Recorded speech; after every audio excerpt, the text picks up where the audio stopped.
So my concern is if I do have just red wigglers or if I have like blue Indians or something in here.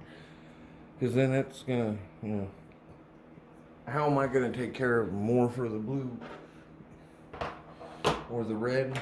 Because they're like more frisky and they like trying to escape up red. And anyways, they like warmer temperatures. So I just started this. I got maybe a little too moist. I did it at like 75%.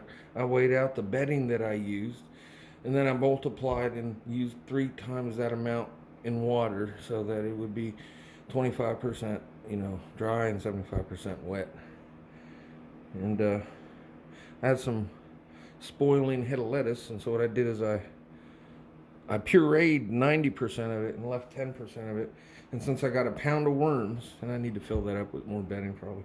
Since I got a pound of worms, what I did is I'm going to feed them every 2 days, but they probably need to get acclimated. And they eat half their weight, so a half a pound a day. So over 2 days, ostensibly, they'd eat a pound. And it's been 2 days, or has it been one day now? But I put 12 ounces in, which was probably too much. We'll see. I'm just getting into this. But I'm wondering, because they said that the red wigglers have like a yellow tail section, whereas the red or blue ones don't. And that their clitella or whatever that is, their little mating segment there, quarter of the way down, it's supposed to be, protruding around more, stick out. Whereas for the blue racers or blue Indians or whatever, it's smooth. So what I want to do is take a look at some of these and see what I got. And so here, I'll take this one first. He ain't too happy about it. And pull him out and have a look and see what we can see. I'll zoom in a little on him here. See what we get. And I mean, I'm looking at that end, looks yellowish, right? So maybe.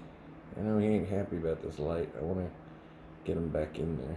But I just wanted to get a close look. He's trying to curl in on us. I'm sorry, guy. I'll put you up here in a second. Just trying to get a shot of that section where it would be right in there without stressing him too much.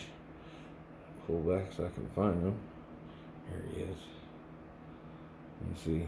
Probably should put him on a black background there. Watch him stretch out if we can get an idea. So I don't know. There's one. That's just one. But see, that looks yellowish. It's not so much necessary. There it is. It's like, come on, dude, put me up. Alright, so let's try getting a little bit better of a magnification. That's all the way up to 10. There's his tail. And there goes his patella section there, right? I can't tell, and I don't want to stress him anymore. We can do. Let's check out a few more in here. And yeah, they're already going under. Cause I heard those they like it. They're underneath that there. I can tell.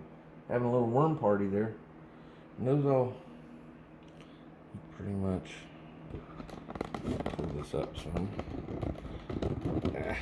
Turning it the wrong way. There we go. Anyways, right in there, they're having a little worm party. I've only had them 24 hours. I'm gonna put them back up here in a minute, so I'm not stressing them too much. So there they are in there, chilling out. Is that gonna focus in? Yeah, they're like right under this pile over here. Having a good time. And there's a pound of worms in here. I think I need to put more bedding in. I don't think it's too wet because I pull some of this up towards the edges here, and then I'll take some more from the center. Make sure I don't have a worm in it. What I'm getting here, what's that? No worm in there, right? Is yeah, it's got that just barely wanting to almost, I can feel it in between my fingers. So anyways, I think that's all right. I just want to know if what I got, the reds or the blue Indians. And what temperature then to keep the bin. I know like 65, 70 degrees is cool is a good temperature if they're reds, but they like around 80 or something if they're blues. I don't know. I put little holes in there. These Sterilites, man, they're really good. They'll keep the worms from ranging, I think, because it's got all the angles there to made up with the angles here. And yeah, and it'll recess nicely if you look them up.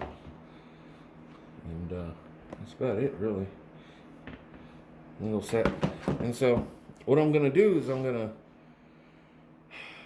line up the holes for the bottom of the bin with the lid for the next one. And I'm just gonna use the first one as a template.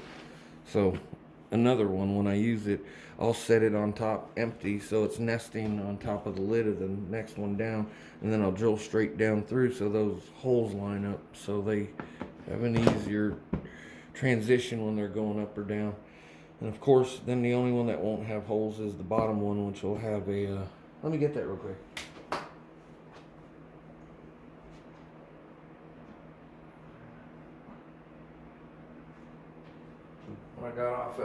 What I got off Amazon is this guy right here, and it's like $8 or $9, but I'm cool with that because it's really nice.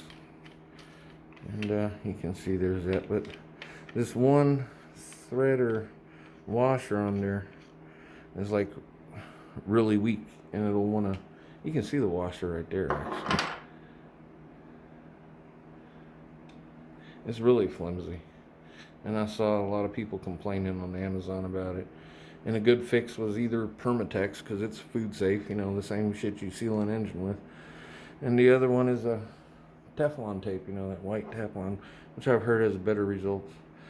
And it has the same threading inside and out all the way through, so you can flip it if you wanted to. Of course, you know, the bulkhead goes through 1.5 inches, I think is what it was.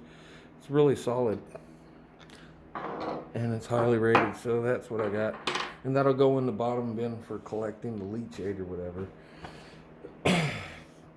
And then the very top bin won't have large holes in it. It'll have these 1/16, because that'll always be the top lid, and that'll keep them from crawling up and out.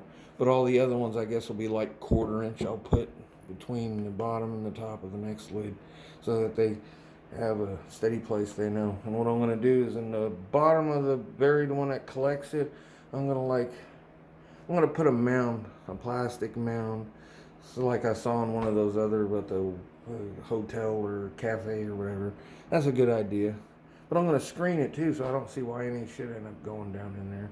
And maybe some screen inside where this comes in so that nothing gets caught up in there. And I actually might make it convex, so it'll keep stuff away from it. And that's about it. I'm going to keep it at like 72, 75 degrees. I'm going to leave them alone. I'm just going to check for moisture once in a while. I got one of those stem thermometers that you can stick into meat and stuff, and I'll check periodically with that on my probe. That's about it, unless you got other ideas. I got all the free vegetables I want, and all the free newspapers I want, and cardboard. There's a question I had. What's better, strip, cross-cut, or micro-cut? I heard people say the micro-cut bends it so it doesn't clump as much. I've heard people say they like putting perlite in it to keep it from clumping, which is almost the same as pumice, and although the worms can't eat it, it doesn't hurt them. It keeps it aerated and from clumping, and you can sift that out at the end. I just got these the other day, a pound for like $37, and they're healthy worms. They were cold. They were at like 55 degrees when I got them, but they were fine. They came in that bag. There was a guy on eBay. His name was Lee's Worms, and although he didn't have many ratings, they were all positive ratings. And he answered my question right away when I asked him. He said as far as he knew, they were red wigglers, but he looks like a farmer, and if he keeps them out there and you got a pit or a run or whatever, you know, you're going to end up with other worms unless you really seal that thing. There. That concludes my TED Talk. Feel free to answer any questions that I posed on that or any suggestions.